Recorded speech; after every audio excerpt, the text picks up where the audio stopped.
It's your boy Big Cass, man, straight from Vietnam City. And right now we at Deep Freeze, and you're tuned in to On the Rise TV with my boy Mozzie Santana. It's really going down. Vietnam, stand up.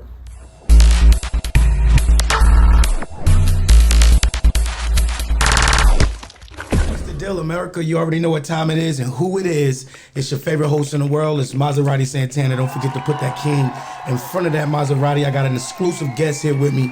We're talking about one of the artists, man, just not only an artist, but so many other things that he has a part of his whole journey that he has been doing since he's been in Fayetteville, North Carolina. Some of you may know him, some of you may not. But if you don't know him today, you would get to know him. Make sure before we get started with this interview that you subscribe to the YouTube channel On the Rise TV. Hit that notification bell. Every time I drop something new, you're going to find it and you're going to get it first. Also, find and follow me at Mozzie Bracken18. That's on Instagram, and Maserati Santana on Facebook. But without further ado, let's see who we got in the hot seat with me tonight. Who we got? It's Big Cass, a blank of the future. Big Cass, and I just want to say I'm humble. Thank you for, allowing me to come on here, Mozzie. I've been following what you've been doing since I've been back here, tapped in the Ville, and I got so much respect for what you're doing, so much respect for On the Rise TV and this show and everything you're doing. So thank you for allowing me to come on here and, voice when I need to voice. Absolutely. Welcome to the show, brother. So let's just start right off, bro. Enlighten the people that's watching, that's tuned in to this interview, this exclusive interview, because I don't even know when the last time you did an exclusive interview. So for the people that don't know exactly what you do and who you are, break it down to them one time, man. And don't leave nothing out. Break it down. Well, I do a lot of things. To be honest, I'm a hip hop kid. Like I came up, doing hip hop. Like I was making beats at like 13 years old. Like I had beat machines and was on computers making beats and all kind of stuff. So, I do everything. I make beats, I rap, I record, I engineer. I've written songs for people. I've literally, produced songs for people. I make music videos. I kind of, I'm a marketing person, and I'm a Fayetteville State graduate for business and marketing and management. So. And, I've done so much stuff with hip hop, so, I tie all that into it too, the marketing and management. But, it ain't a lot that I don't do, to be honest, especially when it comes to like music and entertainment and too much I can do. Right. You say you was a graduate from FSU? Yeah, 2009, yeah. Yeah, what was that like for you? It was different. I was a grown man. Like I wish I could have. Like I originally went to A&T, and when I went to A&T, people was telling me like, don't go down there. That ain't a good idea. You need to stay home. But I went down there and I pretty much partied for like a year, and then came back home to the Ville and was running around. And then when I went to Fayetteville Tech, and then I went to Fayetteville State to do my other 2 years. But like I said, at the time, I was a grown man. Like I had a full-time job. I was hustling. I was full-time rapper. So I wasn't really involved in what was going on the campus, but I was dead serious about the books at that time, So I was on the dean's list and all of that. So, when I was working third shift at a group home, and I literally would just be up there the whole, after the kids went to bed, I would be there just doing all my work. I was acing it. I was killing it, my 2 years at Fayetteville State. I love Fayetteville State. Okay, that's dope. Thank you for clearing that up for me. I want to go back to the beginning of Big Cass, the whole journey. Mm-hmm. When did you actually get introduced to the music platform? Well, like I said, I'm a hip hop kid. Like, the first concert I ever went to was, it was Criss Cross. I want to say it was the Michael Jackson History Tour, mm-hmm. And I went for the History Tour. But the main reason I went was because Criss Cross was opening up, and I had to have been like 8, 9, 8, 9, 10 years old. I was young. And then after that, was, the time when, 93, you was probably hearing like the Chronic, Snoop's, Doggy Style, they Definitely. was really running it. So I came in, like I was 10, they talk about hip hop being 94 being the best year of hip hop. At that time, I was 11 years old. So I was at the most impressionable point in my life. I started rhyming, maybe like around 12. I started rhyming myself, and just me, like everybody else, like being in front of the mirror, like pretending, first biting other people's rhymes, then experiment with writing my own. And like I said, it was young in the game. I was young in the game doing it, and I needed beats. Nobody made beats at that time. So I started working with different things. There was like programs like Cool Edit, I experimented with cool edit. There was first this program called Hammerhead Studio. Oh yeah, And I remember Hammerhead. I remember with Hammerhead Studio, I was kind of learning how to like, create, the music of that time, which is basically samples with drums over it. So I would just make the drums in Hammerhead Studio and put them in Cool Edit, and I made some hot joints, and then I was able to rap on them. And like I said, this is like 13 years old, and after that, we was doing talent shows. I would do I had a group with a guy named Miko, who's actually, he go by No Face now. A lot of people know him as Sweepstakes, but he's like a dope artist. He's one of the best artists from the Ville. I'm about to actually link up with him and do some videos. But I had a group with him and a group with Fam Jules. Fam Jules, that's my man from back in the days, Westover. We was like 7th grade. We was just running the school. So, and then people were doing talent shows at the time. The scene was kind of like, A and Chestnut had a talent show. 71st had a talent show, and it was a circuit. It wasn't like a lot of rappers. It wasn't like how now it's like the scene is flooded. It was only like a couple of rap groups, and we would all see each other, especially in that age range. We would all see each other at all them shows. So I linked up with a guy named Jay Christ through that because he had a group and they were dope. Like people used to do routines then, so they used to have like the same color outfits and they were super dope. And I met Jay Christ through that, and that summer, going from junior high to high school, Jay Christ was hitting me up and he was like, yo, I met these cats. I met this guy named DJ Fats. And DJ Fats, he's doing something with some other guys. They putting together like a hip hop label. And keep in mind, like I said, this is early in the game. This is the summer between me going from junior high to high school. So, I mean, this is the 90s. This might be like 96, 97. And so he was like, they putting together a group, and he was telling me about it the whole summer. And then when the school year started, at that next point, he finally actually came through one day. He was like, yo, these boys want us to go to their studio. They want to hear your beats. And he was just talking about, to me, on some beat stuff. I wasn't even there to rap. I was just there to make beats. You know what I'm saying? And so that night I got there, and it was a group called Total Package. The people that was there, it was DJ Fats. It was a guy named Spunk Daddy, who was like the manager, CEO at that time. There was a guy named Stress Soul, Sean Beeman, who was like incredible. He taught me so much. There was a guy there named Puerto Rican Mike, who's like a guy that's out here now that works for Federal State. He also does music. We like to link up with him. And matter of fact, I don't even think Puerto Rican Mike was there. I think it was just, like I said, me, Jay Christ, and Spunk, and DJ Fats, and Stress. And so that night, they was like, Stress was already making beats. Stress Soul was like so advanced from me, because like I'm talking about, I was on Hammerhead Studio and Cool Edit. Stress Soul had the MPC 3000, and he was crazy with it. He was like DJ Premier with it. So they didn't really need me to make beats that night. They listened to some of my beats, but they was like, don't you rap? And they was like, spit something. And the night before, I had actually recorded a verse or something with one of my boys over one of my beats. My man Wavy 80 that got like a YouTube channel now that he do sneakers called Wavy 80. We did a song, so I had it in my head, and Sean Beeman had a crazy beat. And when I walked in the studio, it was the first time me actually seeing the MPC 3000. Like I had seen people like Lord Finesse, Pete Rock, all kind of people on TV rocking to that. But when I walked into that garage that Spunk and Sean Beeman had put together, I mean, it was like D&D Studios. It was crazy. So I was pressing up buttons, and I mean, he had the ASR 10 there. It was just crazy to me. But that beat that he made was called The Source of the Greed. I remember to this day it was a crazy beat. And me and Jay Christ both kind of like just rapped and freestyled to it. And they was kind of hyping us up. So I was like, DJ Fats boy. And, Spunk had been messing with Christ. So they was like, Spunk was like, yo, I'm going to put all my money on Christ. And Fats was like, nah, I think Big Cass is, I'm going to put all my money on him. And we was just freestyling that whole night. And that's all it was. And it was real hip hop. And we laid this song down called The Source of the Greed.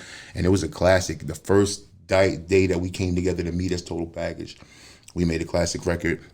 And then the second time I came, it was another freestyle battle. There was a guy named Fran D there and a guy named Puerto Rican Mike there, and Fats was actually on the turntables DJing at this time.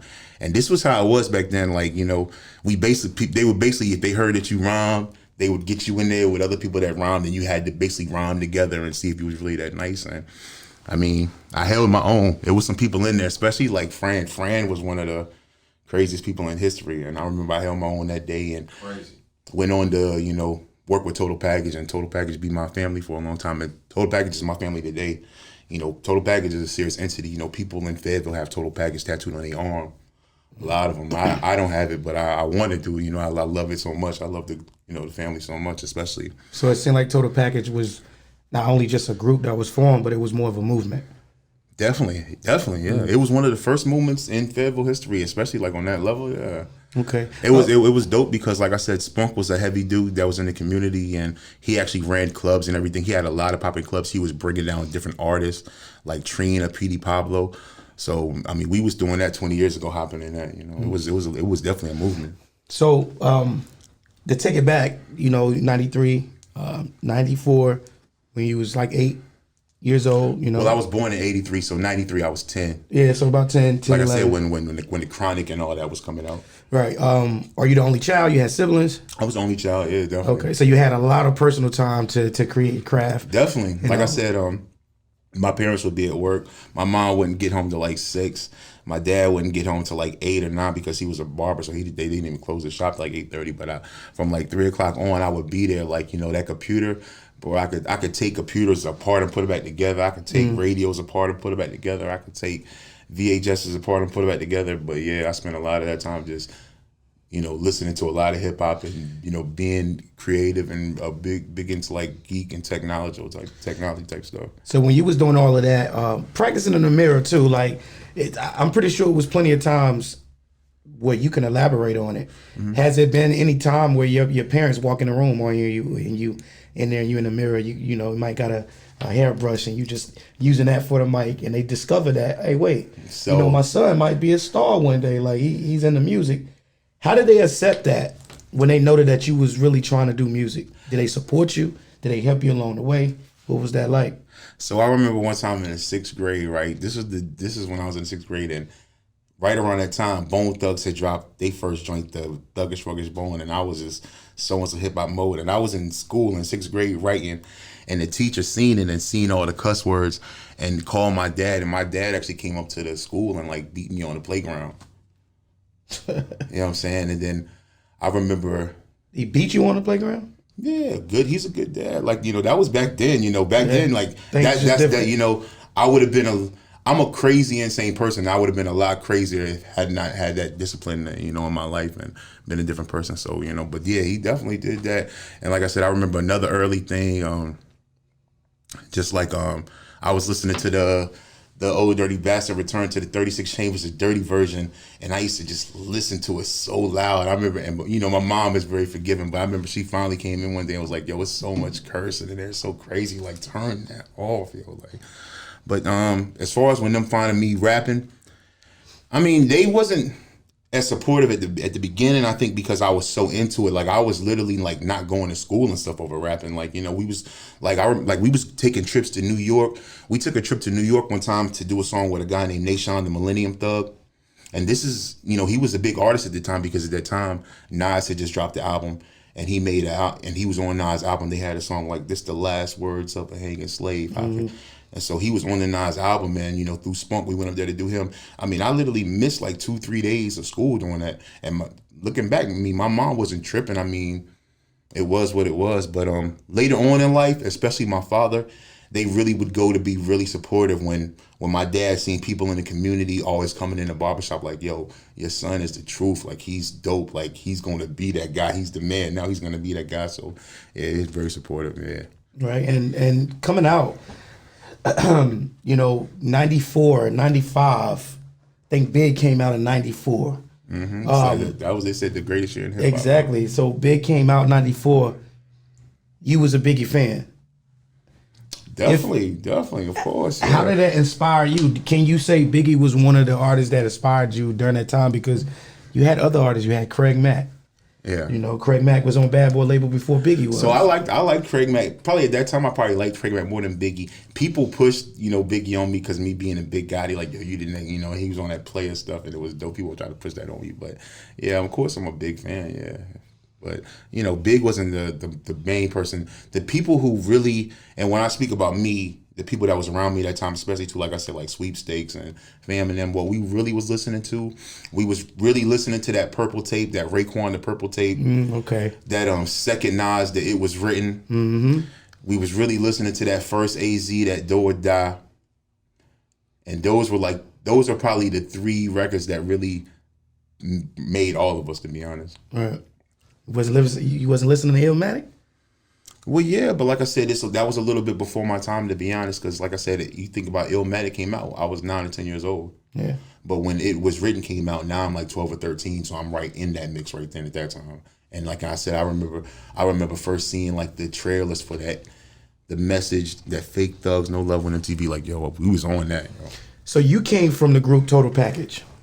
Well, yeah, like I said, Total Package was like the first like label that I was affiliated with. But prior to that, like I said, we had our own thing. Like we was in my mom's crib. Like I had a big crib. Like I had a room where like my mom had chopped the garage off, and I had like a big room. It was the garage in the room, and like I had like records in there, and like people know my crib. Like they would come there and do freestyle. So all throughout high school, yeah, I was rhyming. But like I said, even by the 9th grade, I was on Total Package by like me going to high school the first time. So like I said, it wasn't a lot of time. Like I said, I was like 15 when I first linked up with Spunk and Fats and them. I was like 14, 15 years old then. So I was probably 14, yeah. So it's early on, yeah. So tell me about the connection with Loudmouth, Rolling Weight, Dirt Mob. What was the relationship with you and those? Were they labels, or they was just groups that was formed in Fayetteville, or? Nah, these were labels where like lots of money was invested. Like even like Total Package, like lots of money and lots of time and resources was invested in it. Even after like I moved on from it, I kind of, like I said, Total Package is my family. But as far as like me working directly with the label, I moved on pretty much because I had a lot more resources. Like I said, even back then, I knew how to like record my own music and stuff back then. So you got to think, if you see artists now waiting to get in the studio now, think about how it was 20 years ago when there wasn't any studios and you really had to be nice to get in. But I was one of the first people, like, I was experimenting with making videos and stuff back then 20 years ago. So I didn't, I was always moving at a faster pace. But as far as Loudmouth, like I said, I actually, after I came back from A&T, like I said, I did the 1 year at A&T. And immediately when I came back, I was doing A&T, I was doing a lot of recording. Spunk and them would be up there too. Like Spunk was, like I said, just up there partying, but I was doing a lot of recording up there. And when I came back, I pretty much had my manager, Mike Cussell. He was like, "Yo, when you gonna drop your album?" And I was like, "Man, I'm not dropping no album," because this is at the time when cats had demo tapes. So you would have like 4 or 5 songs. You take them up to New York and try to get your demos sold. But at the same time, I'm actually recording my own music. So I have like 20, 30 songs that's hot and fire. And Mike is like, "Yo, when you gonna drop the album?" So I dropped the album. It was called Pain and Music. I dropped that in 2003. We actually dropped that at the bike rally during the bike rally 2003, and there was a guy named George Gilmore who had a company called Hot Lane, and even then he had put up thousands of dollars for me to do that. So like I said, that's how I was able to, probably the people who I met at A&T. I actually came back to the Ville and I had like TV commercials running, and I had like TV commercials running nonstop. Like I had TV commercials running during Rap City, and The Basement is something that people had never ever seen. They had never even figured out the concept of that. But while I was at A&T, I met some people named Spot TV, and these people named Spot TV, they had a show called Spot TV in Greensboro, and it was very similar to what this guy named Larry Pickett had. He had a show called LP17 out of Raleigh, where they were basically covering local artists like how we doing now on YouTube. And they basically came to me and was like, "Yo, when you drop your album, let us make a commercial for it." And then we got the connection directly to Time Warner Cable Spectrum, where we'll have your joint. And like I said, I made a joint called Pain and Music. I even had a video for it because, like I said, I wasn't directly dealing with Total Package, but that was still my family. So I even had a video that I did with Fran called Money. And this is even before YouTube. I had a video before YouTube called Money, and it was like a real video. We had like models in it, 30, 40,000 in cash in the video. And so Pain and Music dropped. And then I basically did that. And then I was just had steam. I had steam on the internet, but this is still even before social media. This is still before MySpace. This is when it was like Hip Hop Game was like the main hip hop website, and the source.com, like the source doc, like when I would make records, the source.com would post it, Hip Hop Game would post it. So I had a lot of steam national because, like I said, the internet was still in its infancy. And during that time, I came back to the Ville and I was trying to figure out, I'm making all this noise as far as me being a rapper. Like, people know me all over the country as being a dope rapper, but I ain't really making no bread. So what's my next step? You know what I'm saying? I need to, figure out what I'm doing in my life. I ended up going to Fayetteville Tech, and while I was at Fayetteville Tech, I met this guy named the Black Pope, Young Pope, who we actually just did an interview for. I definitely suggest people go check out the Keep It a Bando interview that we did with DJ Young Pope.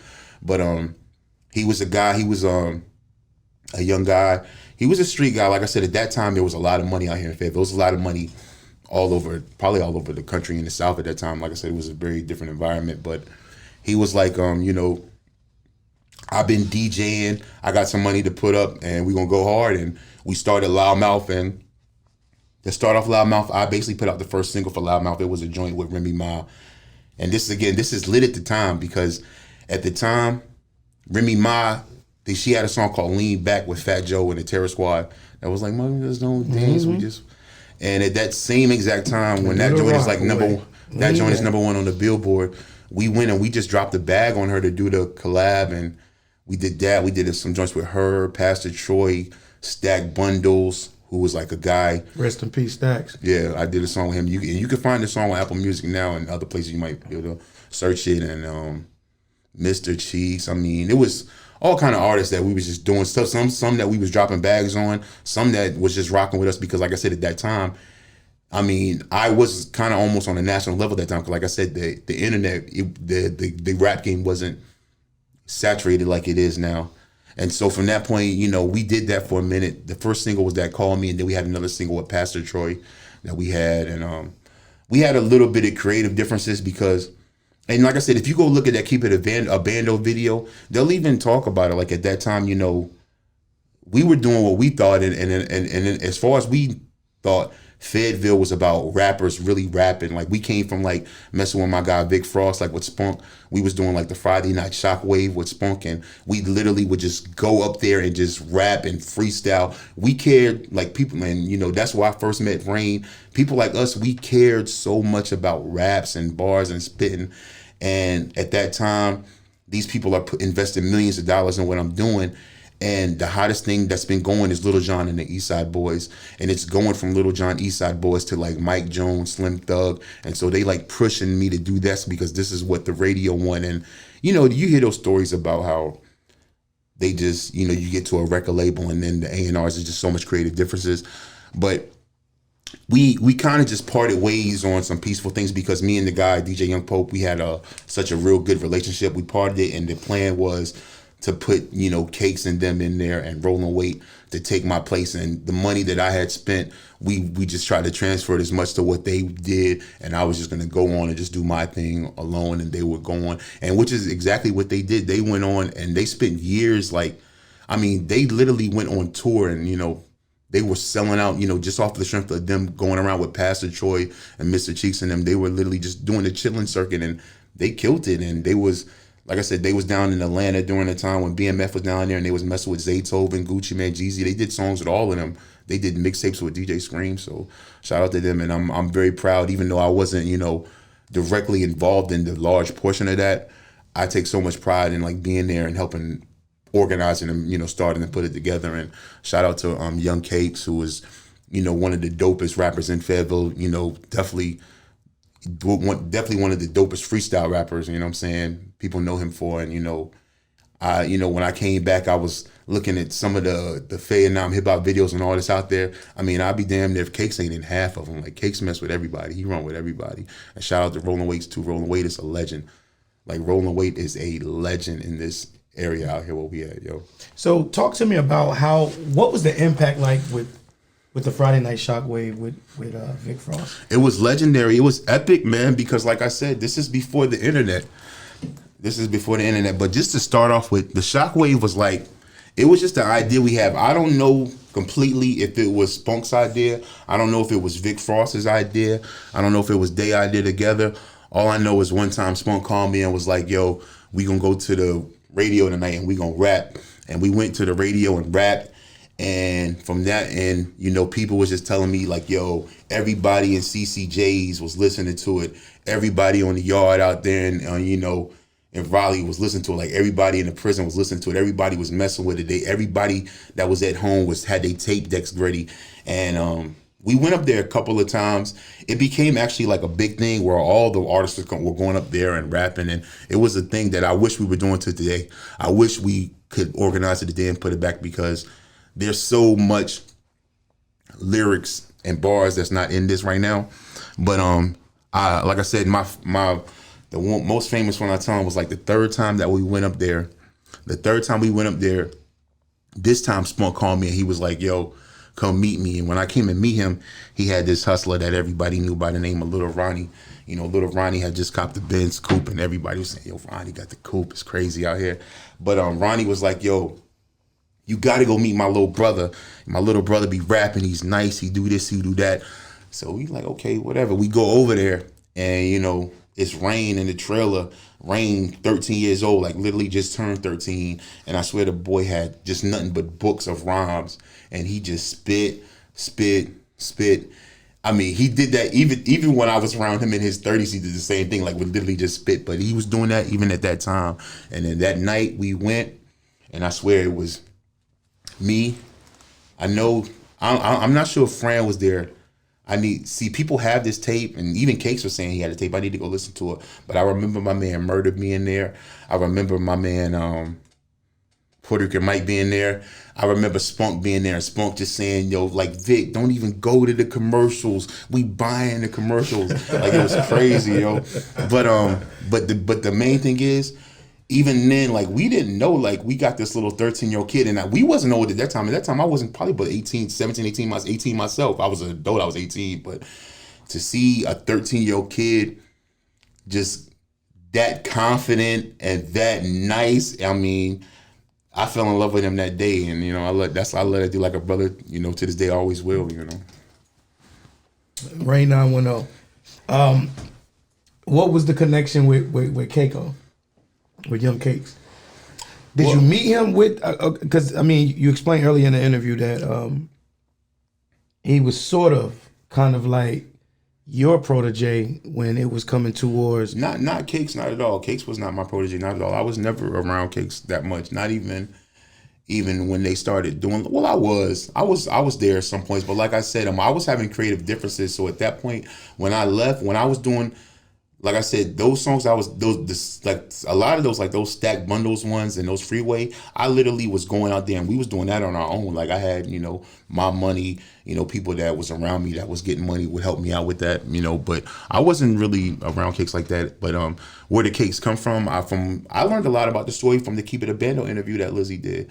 I mean, I never knew that him and Rain was in a group, but it made sense. I mean, like I said, I knew that's where Cakes it came from. Like him and Rain was hanging out in Bonnie Dunes at that time, like 12, 13 years old, rapping and stuff. So I knew that, but I didn't know completely. And I didn't know that my man Traffic, you know, shout out to my man Traffic and shout out to Mr. Bags. I knew that they actually had more of a relationship with Young Cakes and knew of him as a rapper. And like I said, I had heard of him as being a nice rapper, but they actually knew him and they had brought him and had him. And it was the same way.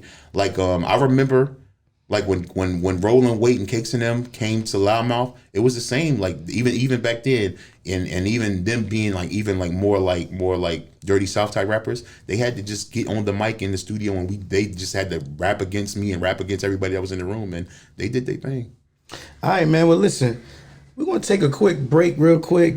You know, I want to hear this music that you got. Right. You sent in the record. When we come back from that music break, bro, I want to get into the relationship with you and Cole. Well, I don't really have a relationship with J. Cole. I've ran across him a couple of times. I've talked to him a couple of times, but I don't have much of a relationship with him. But I would love to talk about that though. Yeah, absolutely. Let's talk about the record that we about to play. What's up with the record? What's the name of it? What's the message that you're trying to push behind it? Where can we stream it? Where can we find it? Well, I mean, the song is called Polo G, and the message is behind it is that we get fly and we rock polo every day. So there's a guy named Thurston Howard III that put a book out on the Polo website. Ralph Lauren actually picked up the book, and I read the book, and I love the book. Just what the inspired messages behind of like what the low lives came from, what they became, and I love the book, and I really just. I rock a lot of Polo, and it was just a dope record. I made the beat and everything. I did it all on iPhone, and it's just something that I dropped. I really wasn't even going in because I ain't been going into music at all, but I'm going to. But it was really just a demonstration. I was showing my man Murder, my man Domenico, how we can do this recording and mixing on GarageBand, and it just ended up being a hot song. And we did the video for it at your crib, and people liked it, the video, and people hit me up saying that let me get on that. So we even got the remix. We got the 910 Fayetteville remix that's coming with DJ Ill Disease, so Legend, and also Sonny the Star from the Paperboy Mafia, and they're gonna be on the the Fayetteville remix of that. No doubt, man. Introduce that record to America. Polo G, here it go, your boy Big Cass. Play it.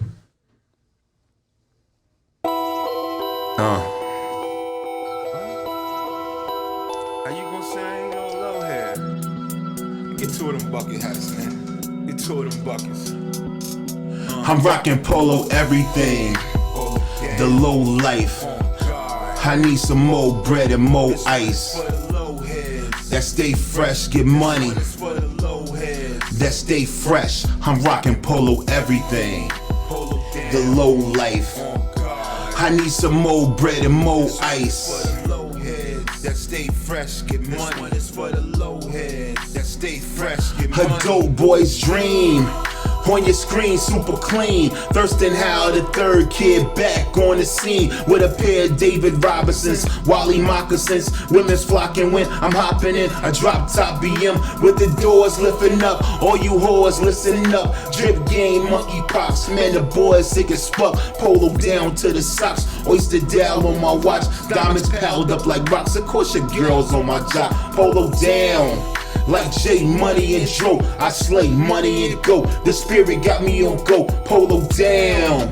Like J Money and Dro, yo. The Holy Spirit got me on go. Polo everything. Polo down.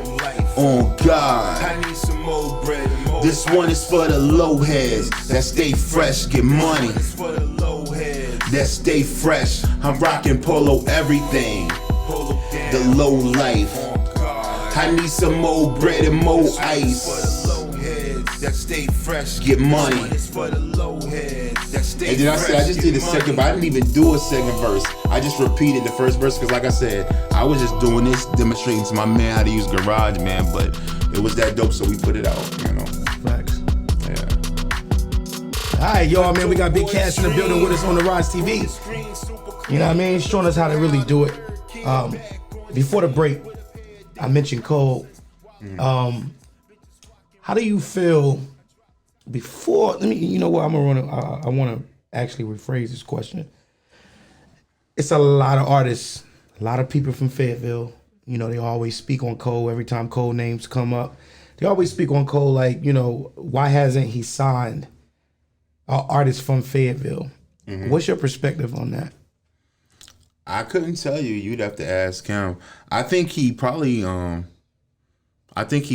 intended to, because I know at some point he was even rocking with Rain, and him and Rain was working together, and I don't know what happened with that, but I think he probably want to, and like I said, I think he still should, to be honest. That's the main thing, especially with it being Dreamville, and I think I think that's something they should, and that's kind of the point of what I'm doing now with what I'm doing with the YouTube and the music videos. We just want to create more content so we can help promote all of the artists in Fayetteville, and hopefully, people that can help put people in position, kind of like how Rick Ross is helping out Rain now with Maybach, and how J. Cole has Dreamville, and, he doesn't have any Fayetteville artists as far as I know, but he easily can get one, and, so that's the point of what we're doing, So, like, what was your biggest influence, like, throughout your whole career, even to now?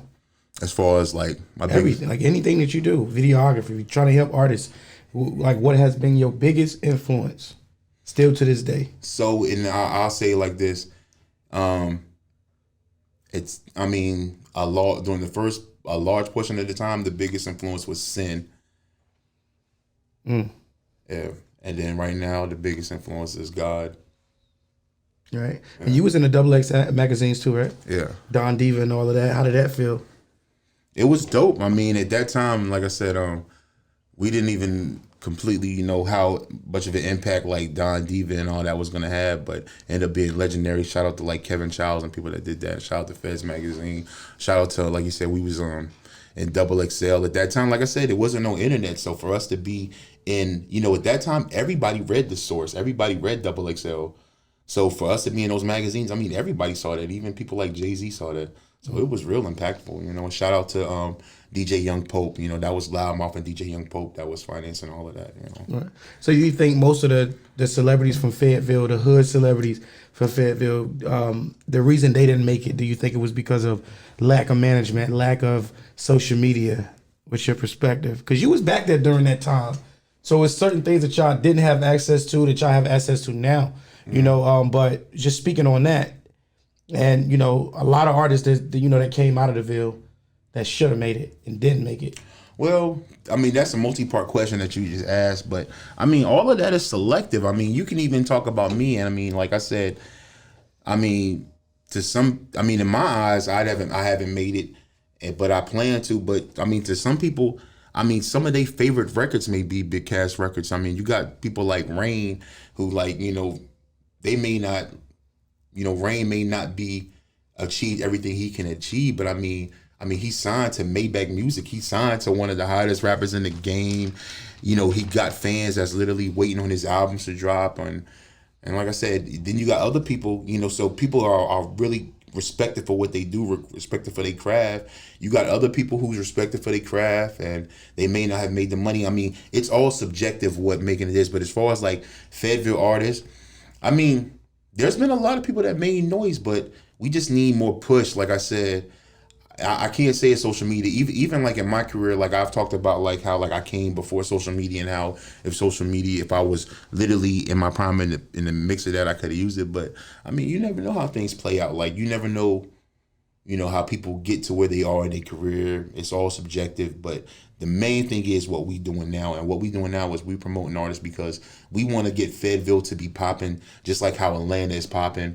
Or just like how, how I said back in the days in like 2008 when Houston, when it was like Mike Jones, Slim Thug, Paul Wall, Pokey, Kiki, like they was all just on fire. They had the whole, what's the other name? Little Flip. They had the whole radio on, or like how Chicago, Detroit is. Like I tell people, we want Fayetteville to be popping just like that without all the violence because we don't want, the rappers beefing with each other. We want it to be like where like, we can actually sell out shows. We can actually do 2,000 seat venues, and because this is what they do in Houston, and like they don't have to leave Houston. Like they literally have their whole career there. Like we literally could have like 2,000 seat shows, and the artists there be like Mozzie, Santana, Young Cakes, and Rain, and 2,000 people will come spend $40 on tickets. We can literally do that, but it can't happen if